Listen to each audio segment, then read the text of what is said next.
From New York, this is Democracy Now! The border is closed. We are expelling families. We are expelling single adults. And we've made a decision that we will not expel young, vulnerable children. The Biden administration moves to close much of the southern border as it holds 15,000 unaccompanied migrant children. The number of asylum seekers shows no sign of slowing down. We'll get the latest and look at how two Trump-supporting Mexicans are fanning the flames at the border. Two Mexican conspiracy theorists are broadcasting false information out of a migrant camp in Tijuana. Now, hundreds of asylum seekers who already fear for their lives because of death threats in Central America and gang violence in Tijuana have to also contend with the xenophobia, racism, and hostility that these live streamers are inciting on social media. Plus, we go to Bessemer, Alabama, where Amazon workers are voting on whether to become the first unionized Amazon warehouse in the United States. It's one of the most closely watched union elections in decades. Working at Amazon warehouse is no easy thing. The shifts are long, the pace is super fast, you are constantly being watched and monitored. They seem to think you are another machine. We'll speak to Stuart Applebaum, president of the Retail, Wholesale and Department Store Union. While Amazon is fighting the unionization drive, the company's CEO, Jeff Bezos, has made $65 billion over the past year during the pandemic. That's an average of over $7 million an hour. And a mass shooting at a supermarket in Boulder, Colorado, has taken 10 lives. All that and more coming up. Welcome to Democracy Now!, democracynow.org, the Quarantine Report. I'm Amy Goodman. In Boulder, Colorado, a gunman opened fire without warning at a supermarket Monday afternoon, killing 10 people. Witnesses described a horrific scene of bodies littering supermarket aisles as the shooter systematically fired round after round at shoppers without saying a word. Police injured a white male suspect outside the King Soopers grocery store and took him into custody. He has not been identified, and no motive in the killings is known. Among those shot dead was 51-year-old police officer Eric Talley, who was the first on the scene. Resident Stephen McHugh dropped his family members off at the supermarket's pharmacy, where his son-in-law was in line for a COVID-19 vaccine with his two grandchildren. McHugh said the family witnessed people being shot around them and hid in a closet until the police rescued them. It's not okay that we don't have better gun control laws. Let me just say that. It's not, when it's your family, this has got to stop. Every week in the United States, there's a shooting. Now it's our turn, and that should never be repeated anywhere. The killer used an AR-15 semi-automatic assault rifle. Just last week, a Colorado state judge blocked Boulder ordinances barring assault weapons and large-capacity magazines, ruling in favor of the National Rifle Association's Colorado affiliate and two Boulder residents. The NRA is in a deeply weakened state. It filed for bankruptcy last year after New York State Attorney General Letitia James sued them for fraud, seeking to dissolve the organization. The Senate Judiciary Committee is holding hearings this afternoon on gun control. The Centers for Disease Control and Prevention is warning of another rise in COVID-19 cases, with the 7-day average of daily infections up 5% or more in 27 states. CDC Director Dr. Rochelle Walensky Monday asked U.S. residents to continue to wear masks to avoid crowds and to delay travel, even if they've been vaccinated. We are at a critical point in this pandemic, a fork in the road, where we as a country must decide which path we are going to take. We must act now, and I am worried that if we don't take the right actions now, we will have another avoidable surge, just as we are seeing in Europe right now, and just as we are so aggressively scaling up vaccination. The National Institute of Allergy and Infectious Diseases said Tuesday that drug maker AstraZeneca may have submitted outdated information about its COVID-19 vaccine that provided an incomplete view of efficacy data from a late-stage clinical trial in the U.S. The development could complicate AstraZeneca's application to the Food and Drug Administration for emergency use authorization. Here in New York, Governor Andrew Cuomo says all state residents age 50 and older are now eligible for a COVID-19 vaccine. Meanwhile, West Virginia has become the third U.S. state to offer vaccines to all adults, joining Alaska and Mississippi. More than 82 million U.S. residents have received at least one dose of the vaccine, about 1 in 4 people nationwide. The head of the World Health Organization is calling on vaccine makers to license their technologies to other manufacturers, calling growing vaccine inequity a moral outrage. WHO Director General Tedros Adhanom Ghebreyesus called it shocking that some countries are racing to vaccinate their entire populations, including healthy younger people at lower risk of COVID-19, while healthcare workers and older people and others at high risk go unvaccinated in poorer nations. The gap between the number of vaccines administered in rich countries and the number of vaccines administered through COVAX is growing every single day and becoming more grotesque every day. Saudi Arabia has proposed a ceasefire to end its 6-year war on Yemen, but Houthi rebels have rejected the deal, saying the Saudis must first fully lift its devastating blockade, which has led to the world's worst humanitarian crisis. Shortly before proposing the ceasefire, Saudi forces carried out air raids, striking dozens of targets in Yemen, including a grains port. In news from Bangladesh, a massive fire in a Rohingya refugee camp has killed at least 15 people and displaced 50,000. Al Jazeera reports 400 people remain missing. The fire began in a camp in Cox's Bazar, then spread to 2 others, destroying thousands of shelters. Nearly 1 million Rohingya refugees live in southern Bangladesh after fleeing a military crackdown in Burma in 2017. It was the third fire at the camps in recent days. One survivor told Reuters, quote, "When we were in Burma, they destroyed everything. Now it's happened again."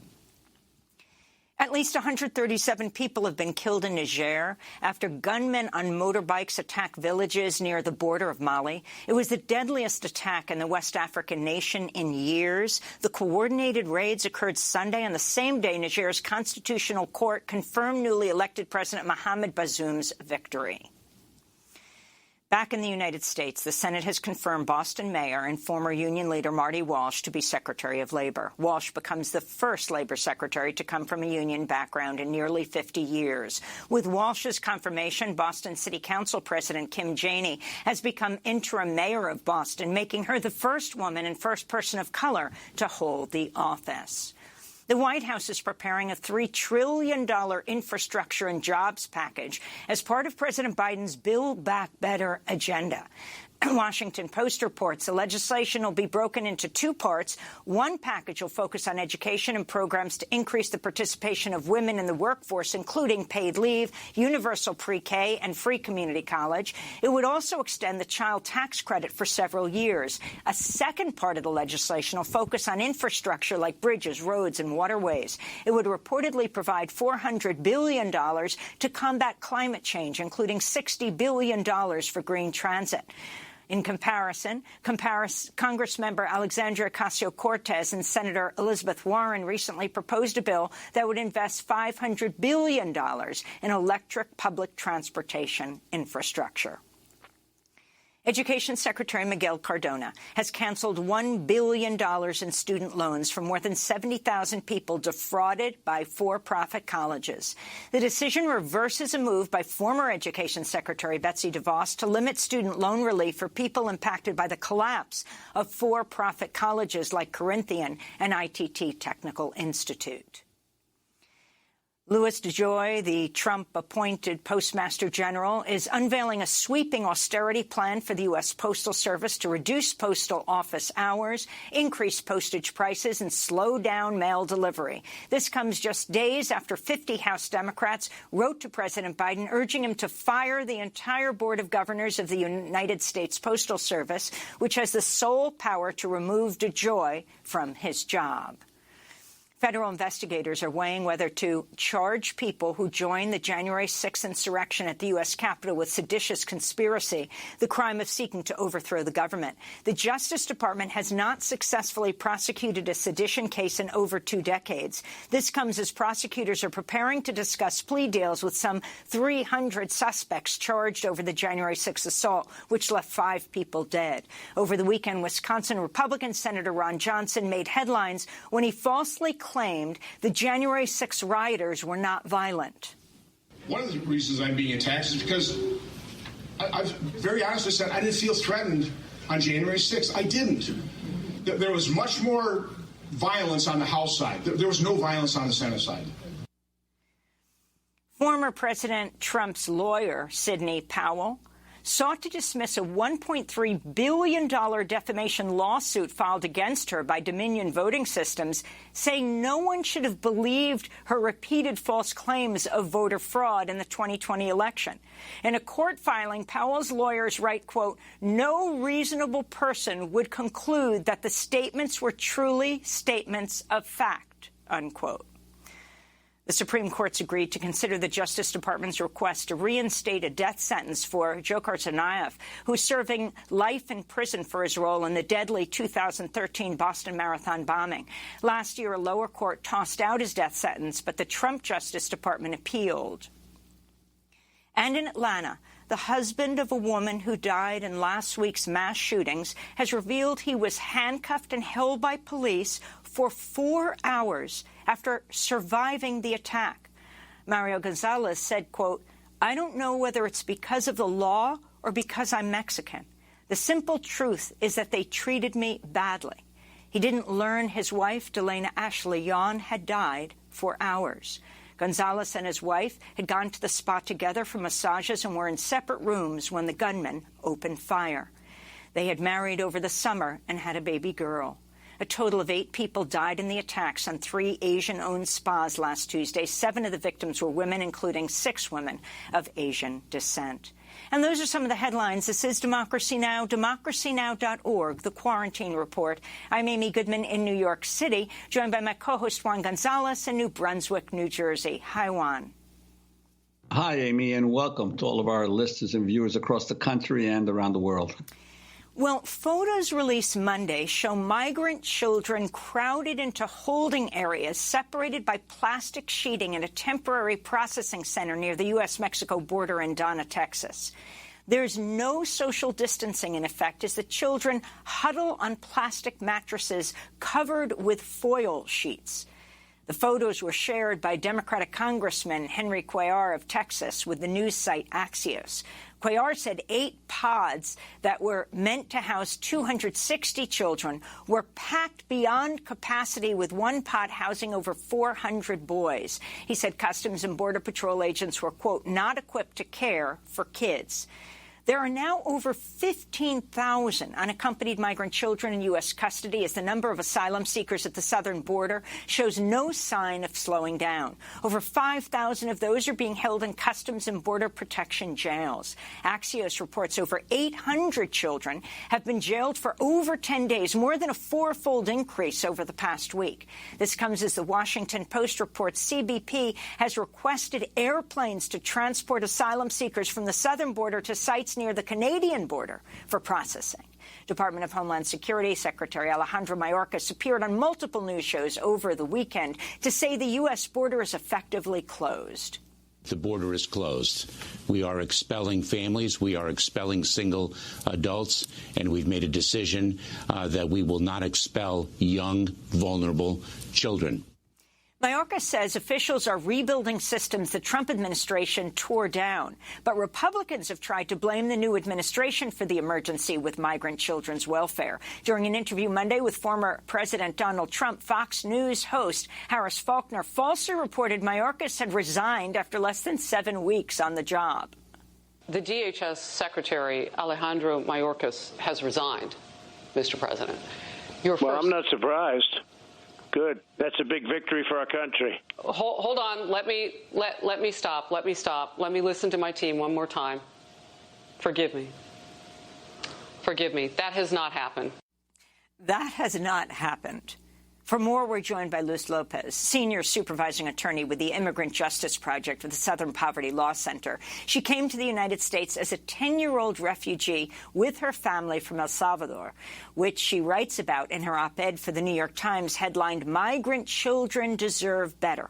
Welcome to Democracy Now!, Luz. It's great to have you with us. So if you can respond to what's happening on the border, not under President Trump, but under President Biden, and if you can fold in your own experience and history and what needs to be done. Thank you, Amy. Good morning, and to you as well, Juan. It truly is an honor to be here, and thank you for the space. So what is happening at the southern border is shameful. We as a country should remain vigilant and hold any administration accountable, regardless of political party, with respect to our treatment of children seeking refuge, who are fleeing countries that are in turmoil, largely because of our geopolitical policies over the past several decades. And with respect to how this mirrors our journey, my family's journey to the United States, it really breaks my heart, Amy, that when we came to the U.S. in 1980, I was accompanied by my parents and my brother. My father had received a death threat. He was a teacher, so was my mother. We were forced to flee El Salvador.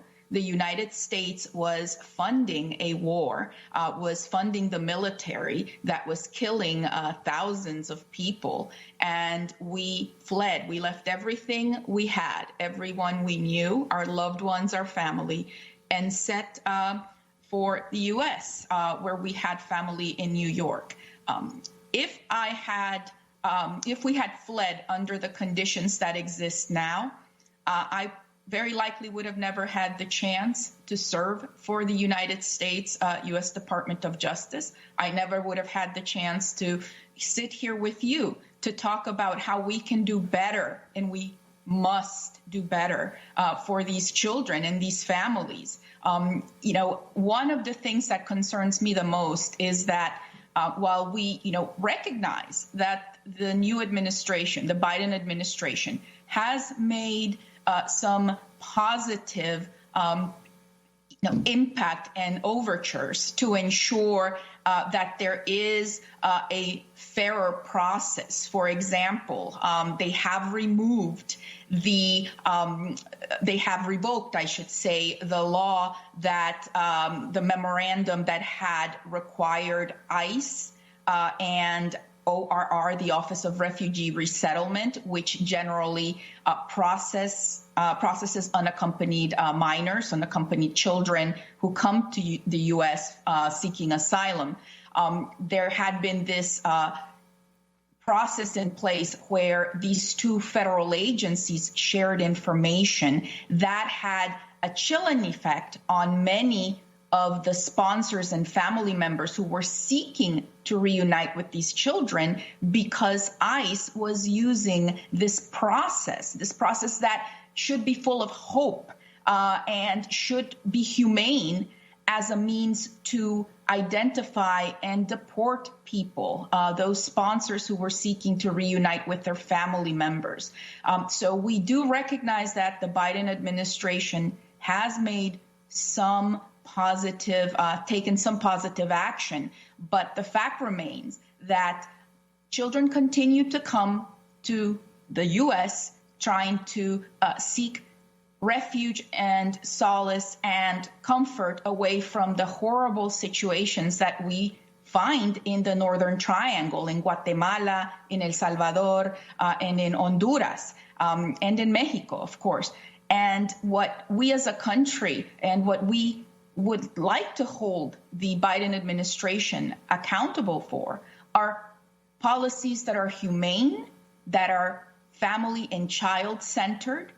We have the means, Amy, to be more efficient in terms of reuniting families and children at the border with their hosts here in the U.S. The Biden administration themselves acknowledged that 80% of folks or more who come to the border come because there is a relative, there is someone waiting for that person or that family here in the U.S. So instead of spending millions and millions of dollars on CBP and ICE temporary shelters, makeshift shelters for children and families, we can actually divert those funds to ensuring a quicker, more efficient process through which we can reunite these families with their sponsors, these children with their sponsors who are family members, who are trusted people, and who are waiting for them here in the U.S. Luz, I wanted to ask you, in terms of, you mentioned when your family came in 1980, you and your family, but even back then, even in the midst of civil wars in Central America, the United States granted very few Salvadorans and Guatemalans refugee status or asylum from those countries. What are the conditions that you feel warrant the asylum status now for those who are coming across the border, even if there are nominally no conflicts existing in Central America right now? Thank you for the question, Juan. Well, anyone who is familiar with the present situation in what this country calls the Northern Triangle, in Honduras, Guatemala, and in El Salvador, knows that there is rampant crime, corruption. Children, adults are being murdered.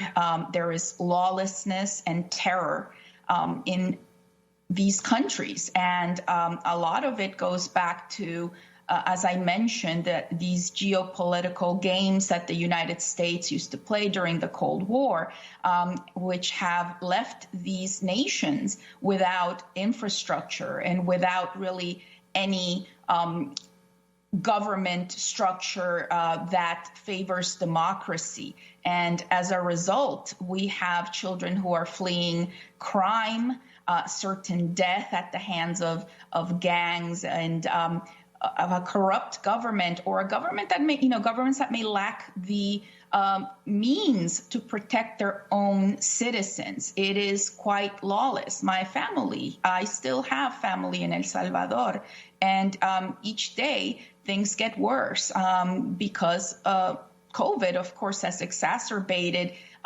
the situation. There is a growing desperation. And while we don't want to play into the narrative that there is this, surge, and we don't want to spread any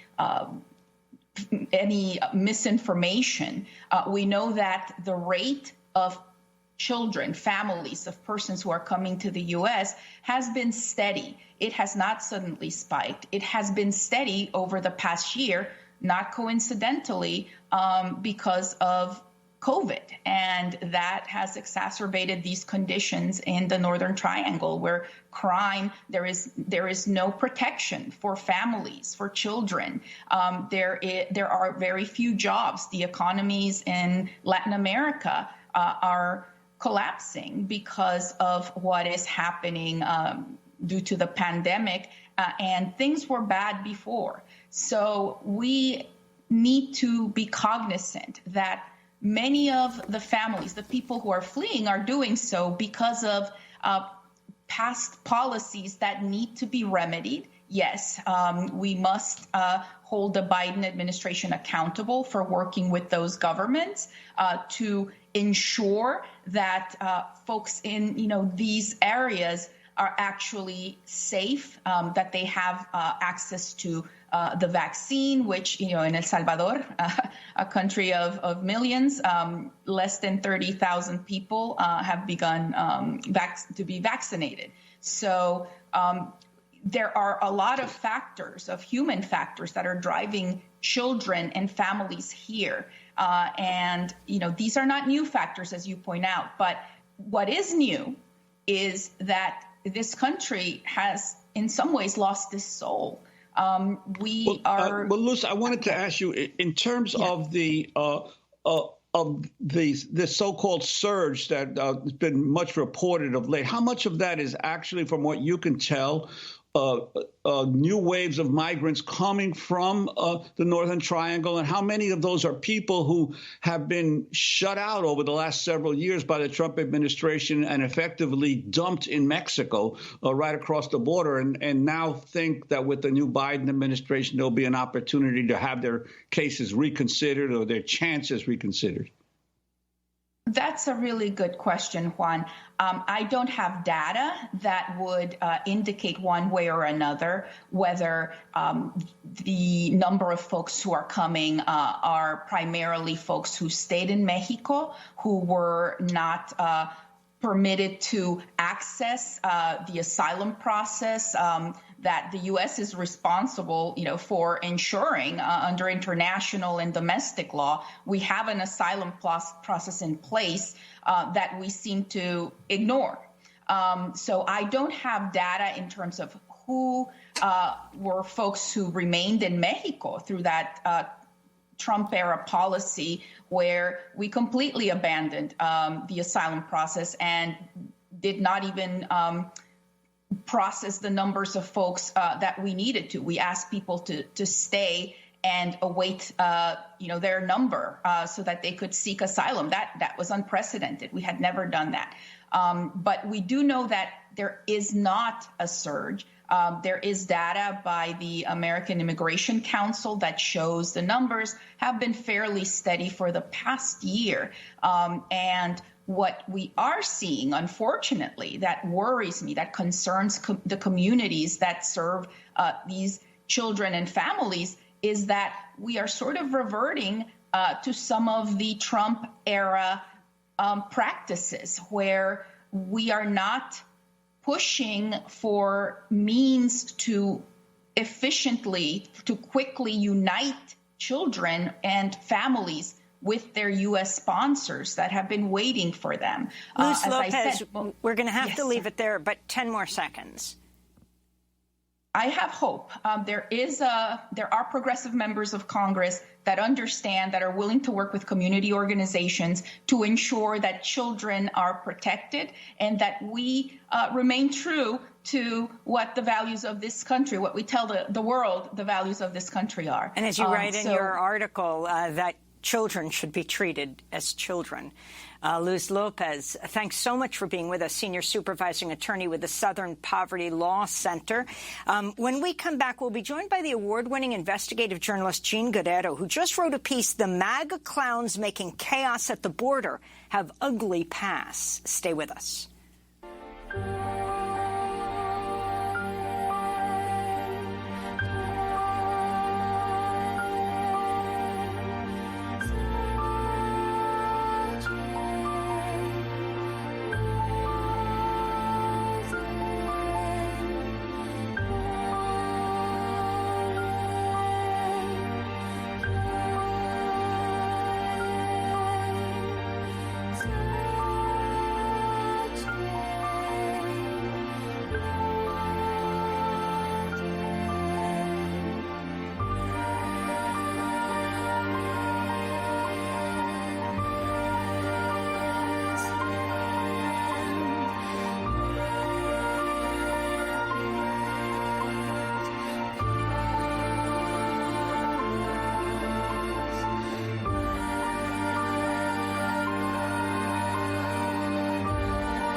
Summer 78 by Claire Pitchett and Jan Tiersen.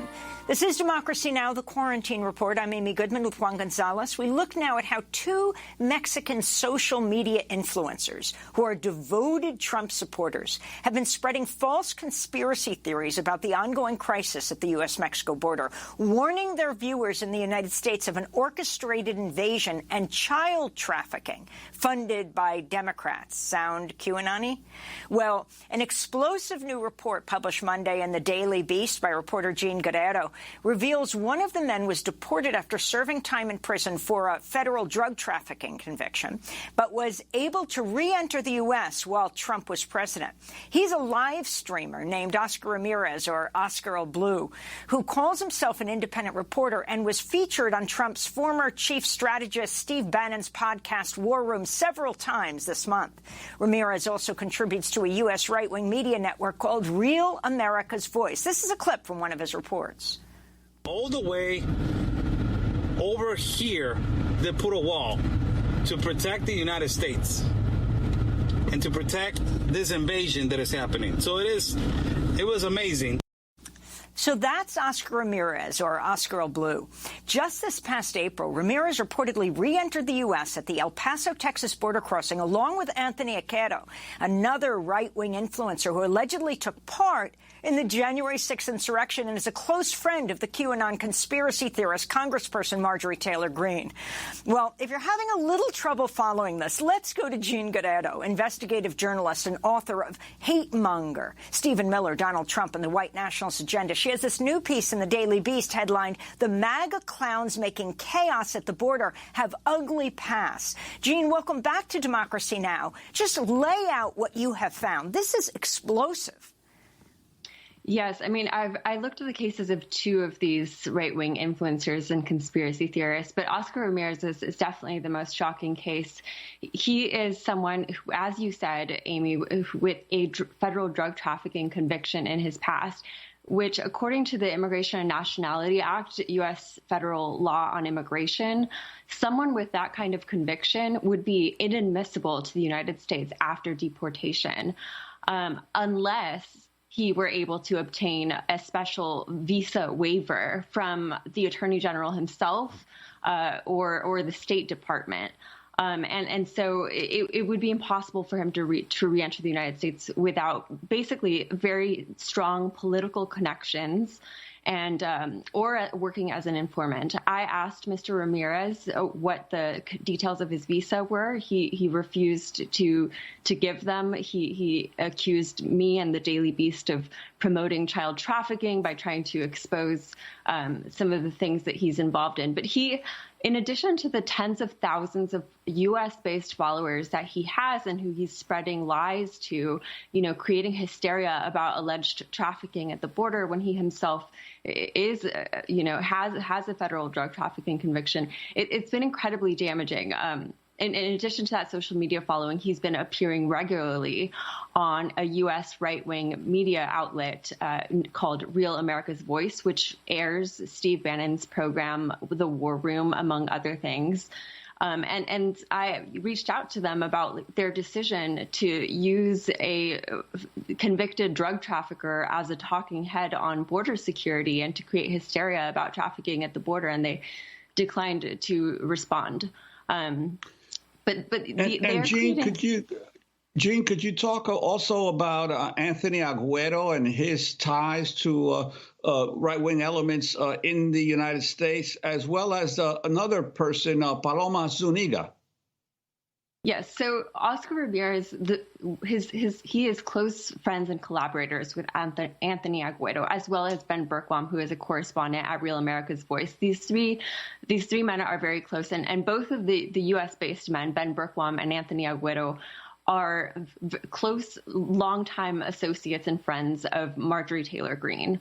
They've defended the integrity of the Proud Boys, which is designated a hate group by the Southern Poverty Law Center. They, they've been involved in a number of right-wing extremist activities in the United States. And there's some speculation that because of Oscar Ramirez's close connections with these individuals, he was able to get connections in the Trump administration. And despite the fact that the Trump administration was instructing agents not to use their discretion in favor of extending leniency to any immigrant whatsoever, let alone those with criminal convictions, he was able to get a special this special pass to get back into the United States and to report alongside these two individuals for this U.S. right-wing network called Real America's Voice. Paloma for Trump is a U.S. and Mexican national who's also extremely problematic. She has tens of thousands of followers as well. Also associated with Ben Bergquam, the Marjorie Taylor Greene associate. And she, has been involved in numerous physical confrontations with the migrants. At one point, she was caught on camera chasing and literally physically shoving a migrant child who was approaching the border with his father to request asylum. She was screaming in his face, chasing him around and shoving him, telling him that he was not welcome in the United States. She's since apologized for that incident, but she remains a problematic character. She's been involved in an incident in which rocks and racial epithets were hurled at the asylum seekers. She very recently went to this migrant camp of thousands of people who were waiting for their turn to request asylum legally in the U.S. and started broadcasting their images, including images of children without their permission, something which makes the asylum seekers very nervous because of their precarious situation in northern Mexico, where many of these people are fleeing death threats. There's gang violence that they have to worry about. They don't want their images broadcast. And these live streamers have been going down there, not respecting their rights to privacy. They've been often they'll interview them under false premises and then mistranslate to their U.S.-based audiences to create more hysteria and to basically conflate all of these asylum seekers with child traffickers and conflate their advocates with traffickers as well. And also in terms of some of them, as you report, are engaged in Mexican chauvinism towards Central American refugees? Yes, exactly. So Oscar Ramirez, he claims that he's only against illegal immigration. But when you look at his videos, I mean, he tells his viewers that Central Americans are, quote unquote, lazy, and that anyone who is trying to come to the United States through Mexico from Central America is just looking for, quote, easy money, easy welfare. He peddles these very racist and negative stereotypes about Central Americans. And this is something that's very common. It's an established problem. This internalized racism that can occur in the Latinx community. Although Ramirez and Zuniga deny being racist, but they both have expressed very negative views towards Central Americans, towards people who are coming from other countries who may have darker skin than Mexicans. And it's a very common strategy with people who are peddling white supremacist ideas to use people of color as shields against accusations of racism. So having people like Paloma Zuniga or Oscar Ramirez on these U.S. right-wing media outlets talking about a quote-unquote invasion of horrible people at the border, it helps blunt accusations of racism in these U.S. right-wing media outlets, and further, and just really creates a lot of hysteria and hurts the chances of these asylum seekers to ever find a legal pathway into the United States. I spoke to many of them who say that they're afraid of these live streamers. The live streamers make them really sad and concerned that it might turn public opinion in the United States against immigration and create this hysteria that will ultimately lead them to not be able to find refuge in this country where they're hoping to save their children's lives. Jean Godetto, we want to thank you so much for being with us. Wrote the Daily Beast piece, which we will link to. The MAGA clowns making chaos at the border have ugly past. Jean is also author of Hate Monger, Stephen Miller, Donald Trump, and the White Nationalist Agenda. When we come back, we go to Bessemer, Alabama, where Amazon workers are voting on whether to become the first unionized Amazon warehouse in the United States. Stay with us. He's just a hero in a long line of heroes, looking for something attractive to save. They say he rode in on the back of a pickup, and he won't leave town. Do you remember his name?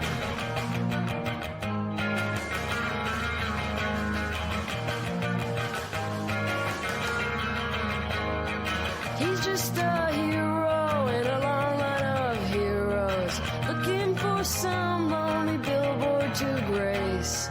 They say he's sprung from the skull of Athena. Think about your own head and the headache he gave.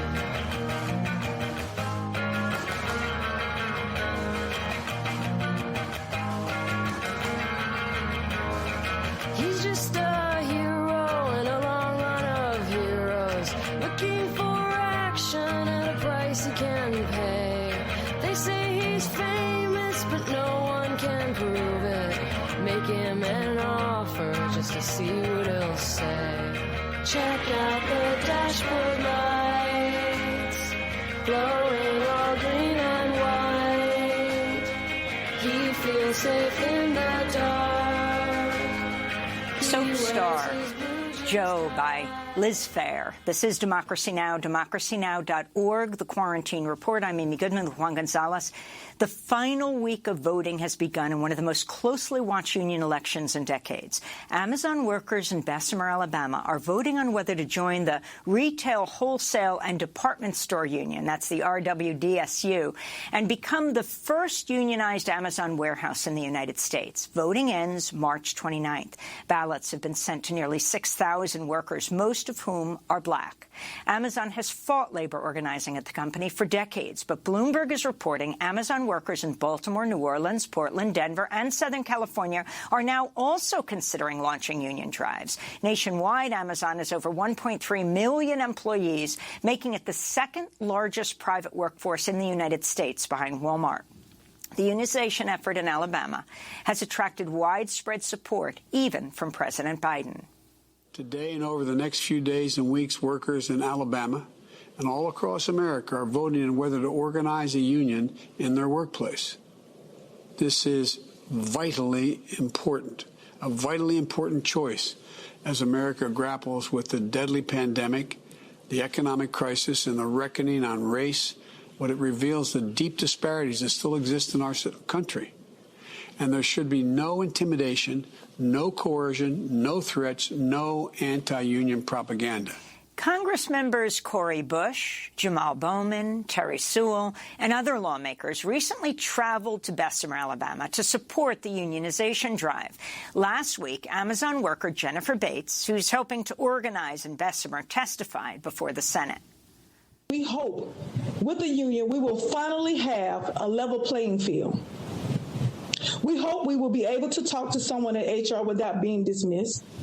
We hope that we will be able to rest more, that there will be change in the facility to make some of the stress off our bodies. We're hoping we get a living wage, not just Amazon's minimum wage, and be able to provide better for our families. We hope that they will start to hear us and see us and treat us like human beings. It's frustrating that all we want is to make Amazon a better place to work. Yet Amazon is acting like they are under attack.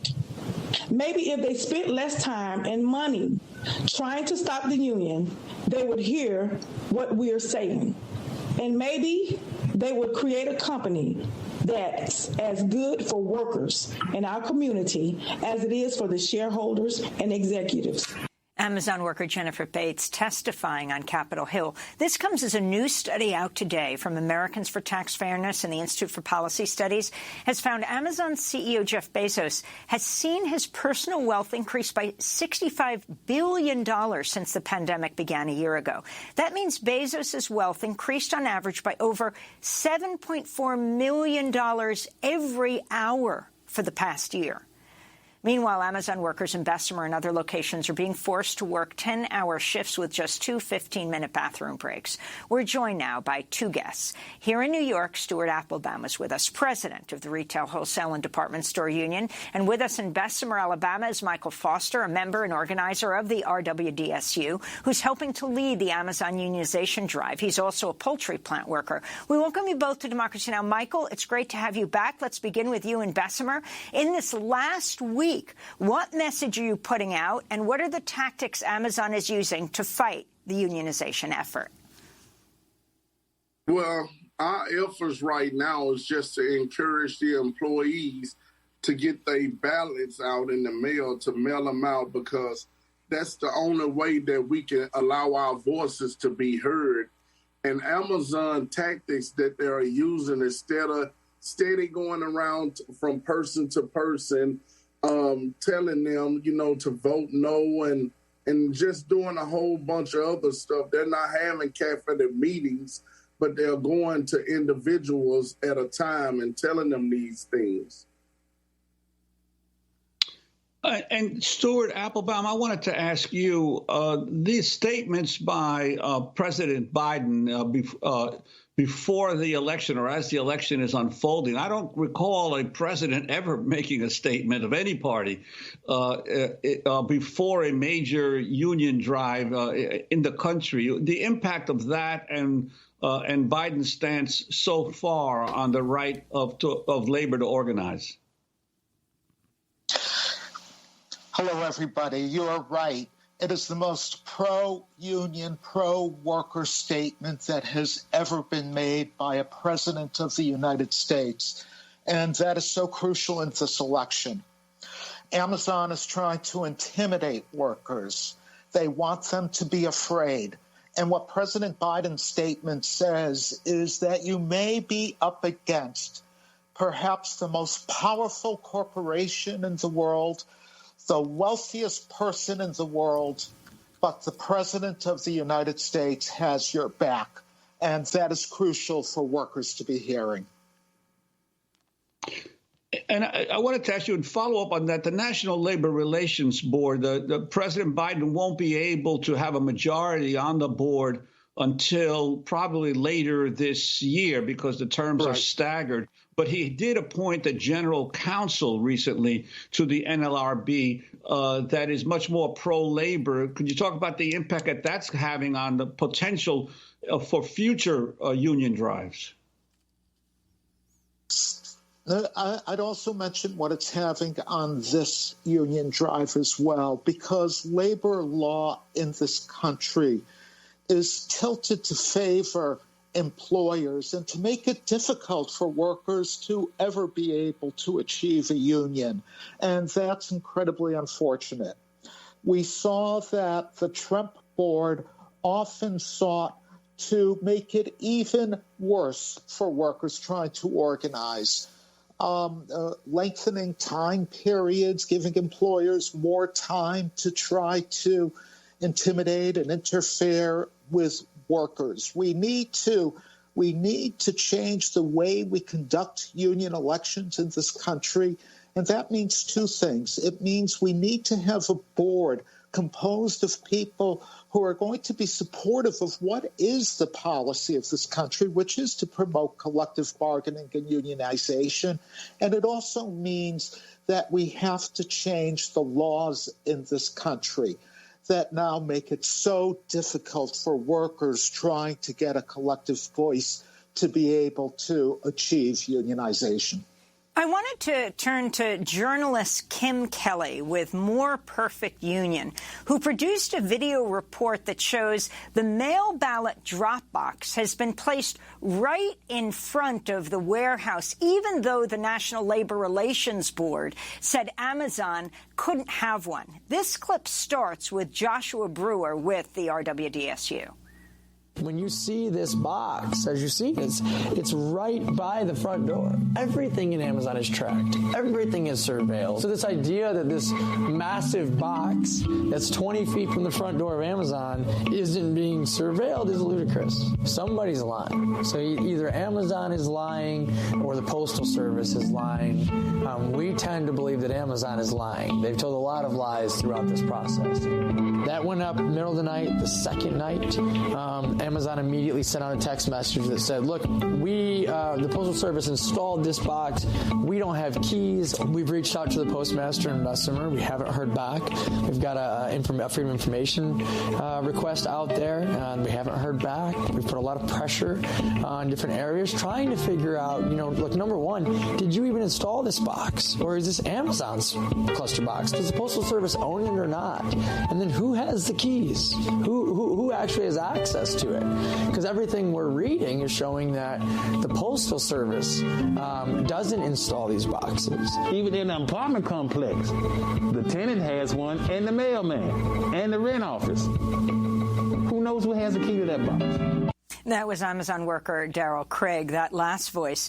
Michael Foster, talk about the significance of this.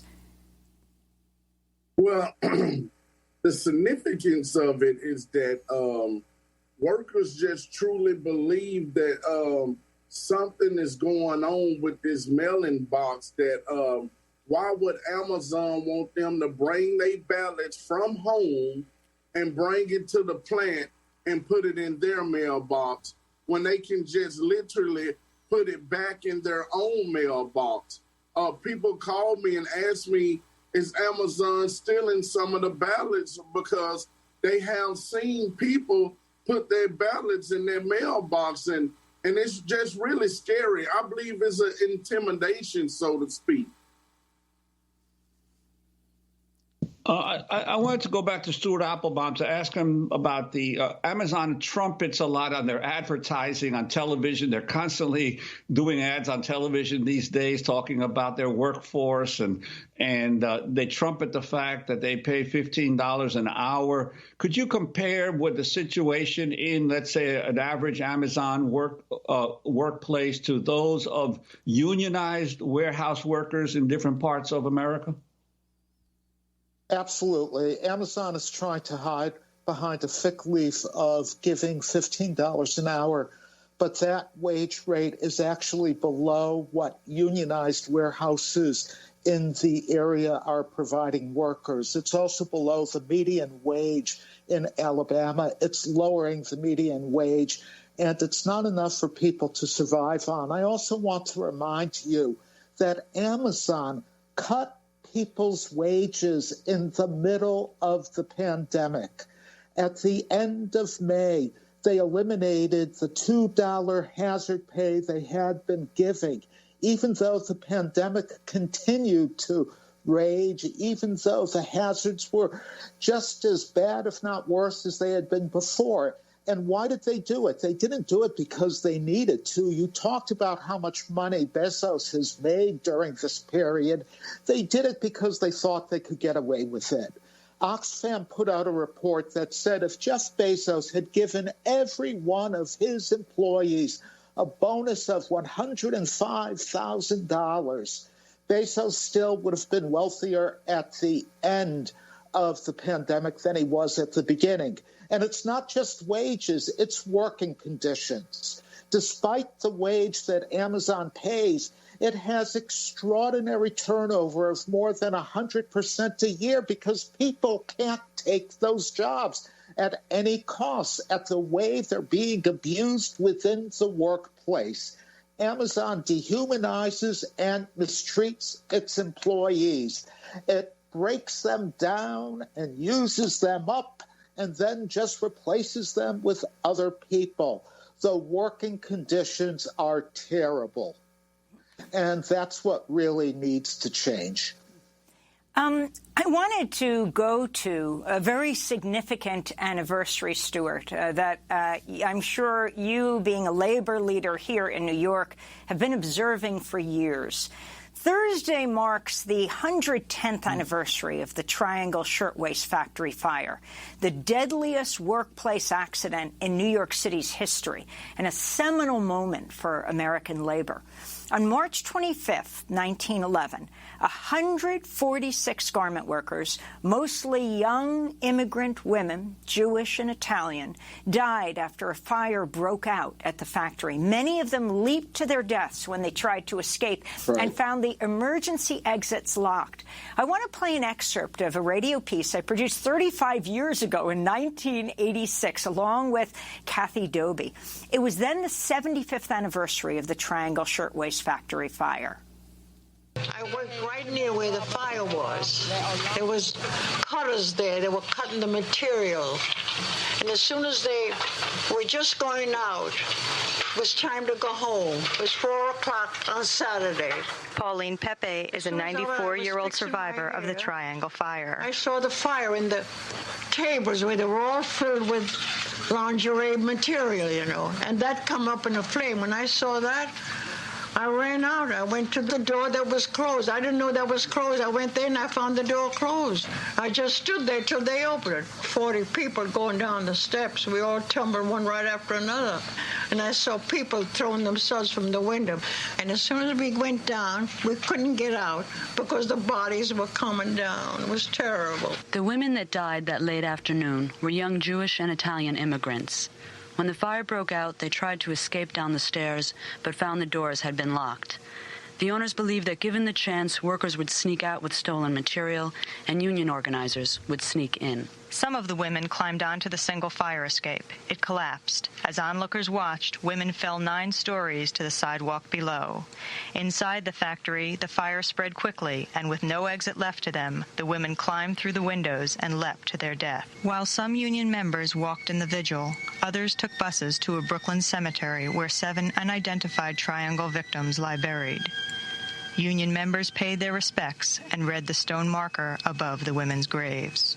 In sympathy and sorrow, citizens of New York raised this monument over the grave of unidentified women and children, who with 139 others perished by fire in the Triangle Shirtwaist Factory, Washington Place, March 25th. March 25th, 1911.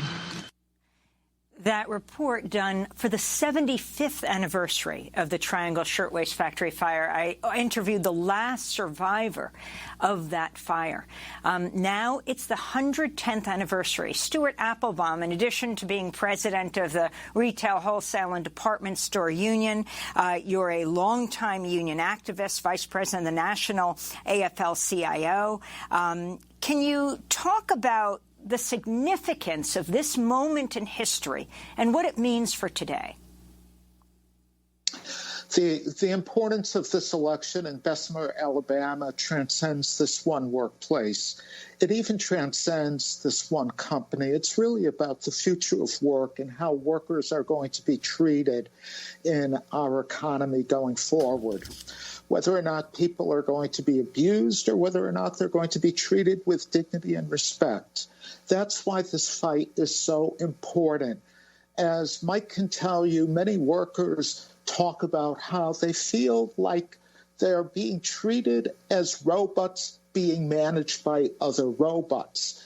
It's not the way we want workers to be treated. We didn't want them to be treated. They were at the Triangle Shirtwaist Factory, and we saw what the extraordinarily horrific consequences of that treatment was. And we don't want workers anywhere to be treated the way workers at Amazon are being treated today.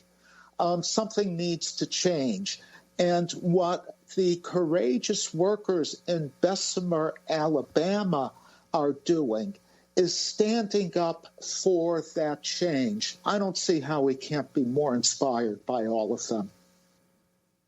And Stuart, we only have about 30 seconds left, but I wanted to get your your reaction to the approval by the Senate of President Biden's nominee for Secretary of Labor, for Boston Mayor Marty Walsh, the first time in 50 years that a union member, a former union member and leader, is named Secretary of Labor? I think that's very significant. Joe Biden said when he was running for president that he wanted a union leader to be in his cabinet, and he's delivered on that promise. We have someone who understands what it means to be a working person as the Secretary of Labor, someone who's devoted a good portion of his life to working with unions and trying to make conditions better, and who understands what this is all about. And I'm delighted that Marty Walsh is our new Secretary of Labor. Stuart Applebaum, we want to thank you for being with us, President, Retail, Wholesale and Department Store Union President, and Michael Foster, RWDSU organizer, leading the charge to unionize Amazon's warehouse in Bessemer, Alabama. That does it for our broadcast. There's a job opening at Democracy Now! A senior producer. Check our website. I'm Amy Goodman with Juan Gonzalez.